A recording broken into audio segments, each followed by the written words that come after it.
while loop. A while loop is used to repeat a specific block of code an unknown number of times until a condition is met. For example, if we want to ask a user for a number between 1 and 10, we don't know how many times the user may enter a larger number, so we keep asking while the number is not between 1 and 10. If we, or the computer, knows exactly how many times to execute the section of code, such as shuffling a deck of cards, we use a for loop. The pseudocode for such an algorithm is, while the number is bigger than 1, keep dividing it by 2. Additionally, keep a count of how many times we do the division. By while loops. Like all loops, while loops execute blocks of code over and over again.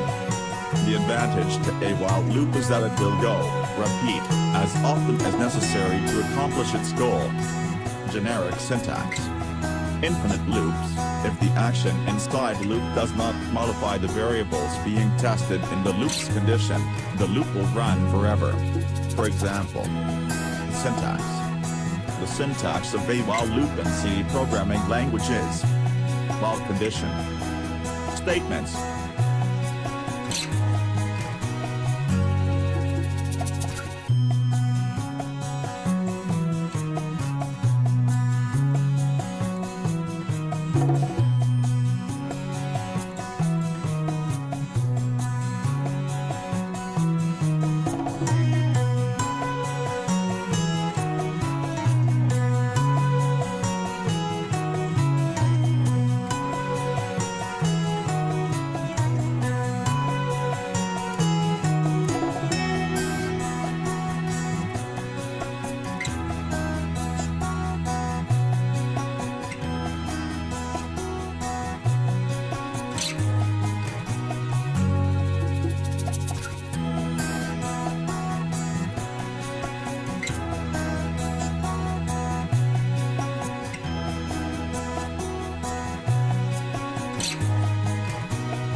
Hello नमस्कार दोस्तों, आज हम लोग सीखने वाले हैं while loop के बारे में। जैसा कि हमने व्हाइल लूप अभी नहीं देखा, तो चलिए हम उसके लिए एक नया फाइल क्रिएट करते हैं। तो ठीक है, न्यू फाइल क्रिएट किए और पीछे का जो भी है हम इसे डिलीट कर लेते हैं।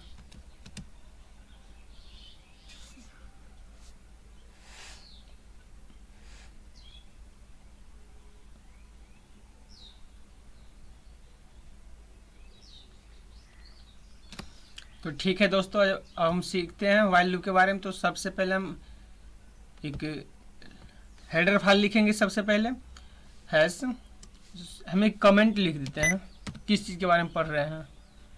तो सॉरी,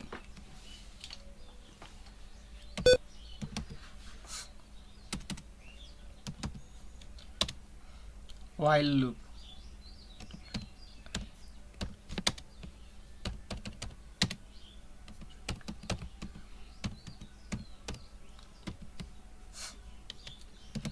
दोस्तों हम लोग इसमें सीखेंगे कि यूजर से एक वैल्यू लेंगे, वहाँ से हम वैल्यू को 10 टाइम्स उसे इंक्रीमेंट करेंगे और प्रिंट करेंगे।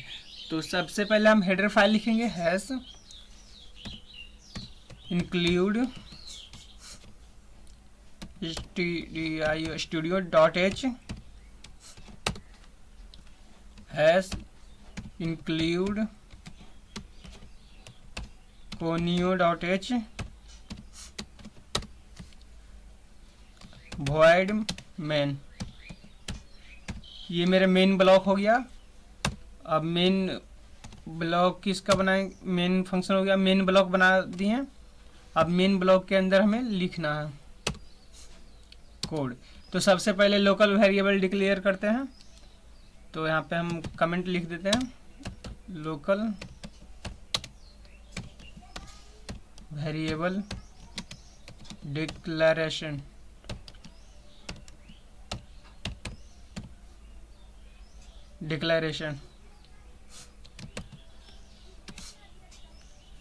इंटीजर टाइप का लेते हैं एक वेरिएबल n। ठीक है, अब यूजर से हम n और i लेते हैं, i इक्वल टू 1 लिखते हैं।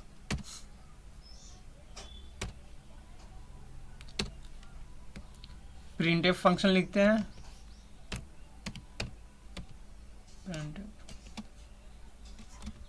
हेलो यूजर, यहाँ पे जो भी लिखना है मैसेज में वो हम प्रिंट करेंगे। Hello user please inter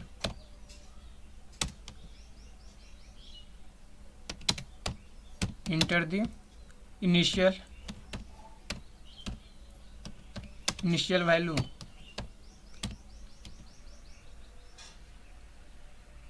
value of n।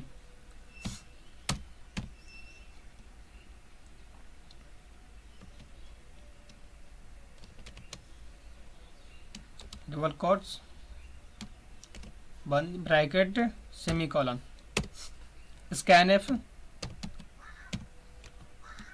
Function का इस्तेमाल कर लिए। अब यहाँ पर लिखेंगे %d double quotes comma address of n। ये मेरे n में वैल्यू स्टोर कर लेगा दोस्तों। अब हम यहाँ पे से वाइल लूप के बारे में चलते हैं। तो सबसे पहले वाइल लूप लिखने के लिए हम लिखेंगे वाइल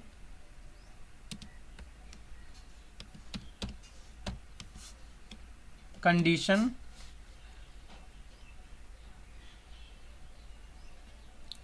मेरा क्या होगा, कहाँ से कहाँ तक चलना है, 10 टाइम्स चलना है ना।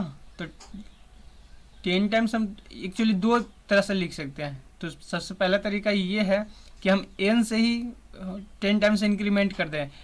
तो हम लिखते हैं कि n is less than equals to n plus 10, n plus 10 हो गया। और दूसरा ये हो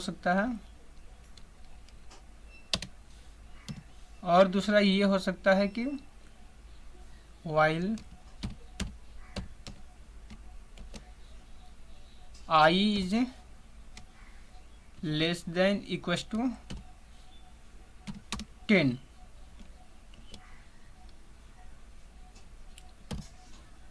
ये भी हो सकता है। दो स्टेटमेंट नहीं लिख सकते हैं दोस्तों एक लाइन में, उसके लिए हम इसे एक को हाइड करना पड़ेगा। तो ऐसे हम उसे कमेंट पास कर दिए। अब यहाँ से वाइल का ब्लॉक बनाएंगे।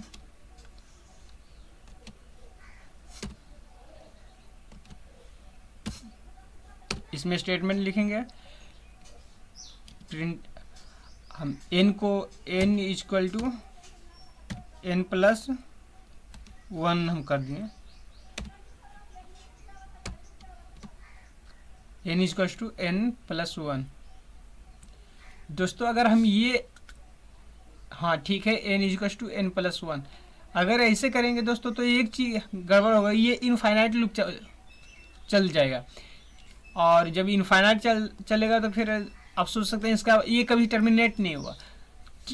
ऐसा इसलिए होगा क्योंकि जो स्टेटमेंट हम इस्तेमाल कर रहे हैं कंडीशन के लिए n is less than equal to n plus 10, तो बार बार इसका n का वैल्यू चेंज होता रहेगा, तो वैल्यू हमेशा बढ़ता ही रहेगा। तो कंडीशन इनफाइनाइट टाइम से ट्रू रहेगा और मेरा प्रिंटफ फंक्शन हर समय चलता रहेगा।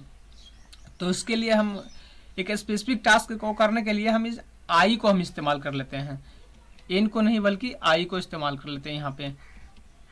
तो इसे हम हटा देते हैं, सिर्फ हम यहाँ आई लिख देते हैं, less than equal to I less than equal to 10। ठीक है दोस्तों। अब हम यहाँ क्या किए, n equal to n plus 1 कर दिए। ठीक है, अब i equal to i plus 1, i equal to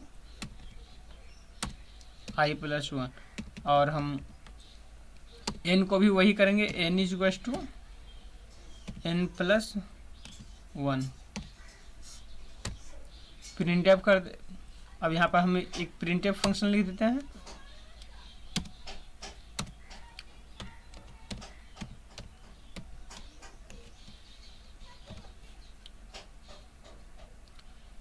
The value of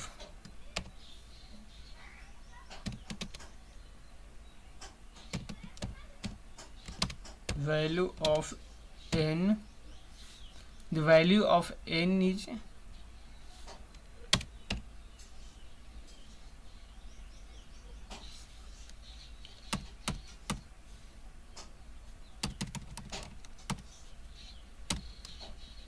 %d। The first, यहाँ पे दोस्तों ये प्रिंट होगा 1 2 3 4, तो इसके हम लिखते हैं the first value of n is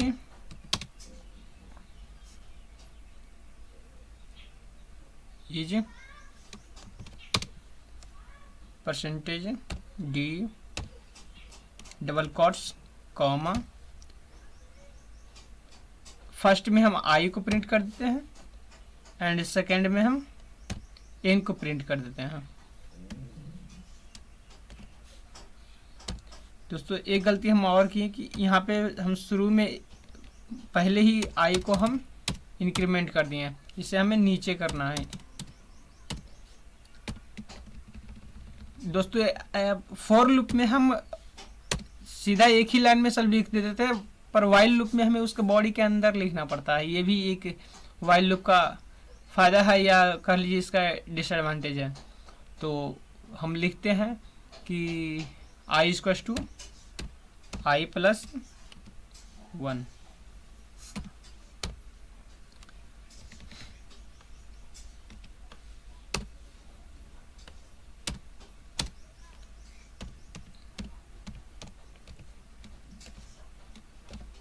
एक मैसेज यहाँ प्रिंट कर देते हैं दोस्तों, यू आर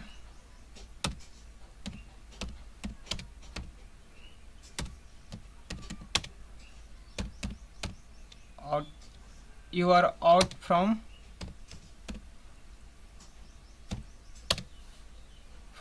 वाइल बॉडी।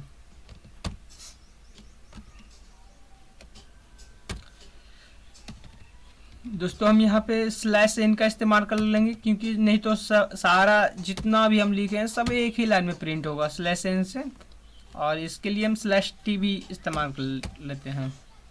तो ठीक है, और दोस्तों अब ठीक है।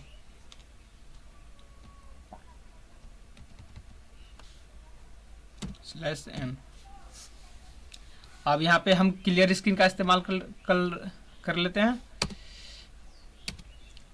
CLRSCR,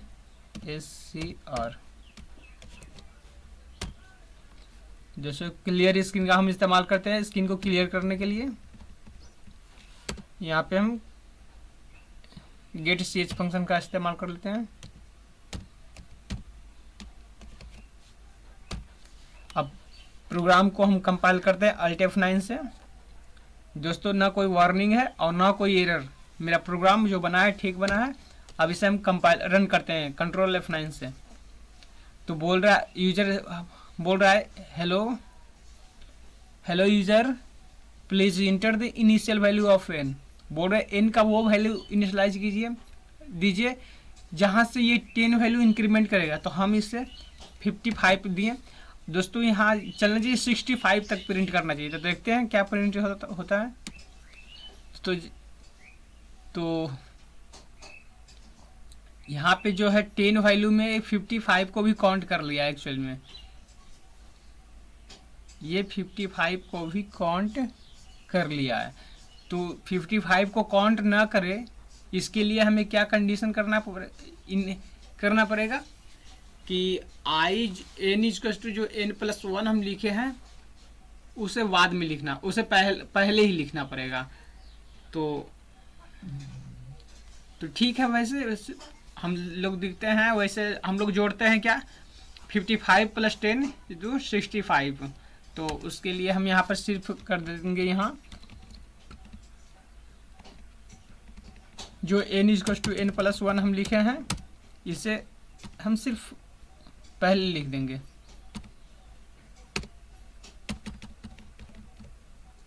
n=n+1। अब हम रन करते हैं कंट्रोल F9 से। अब लिखते हैं 44, आना चाहिए 54।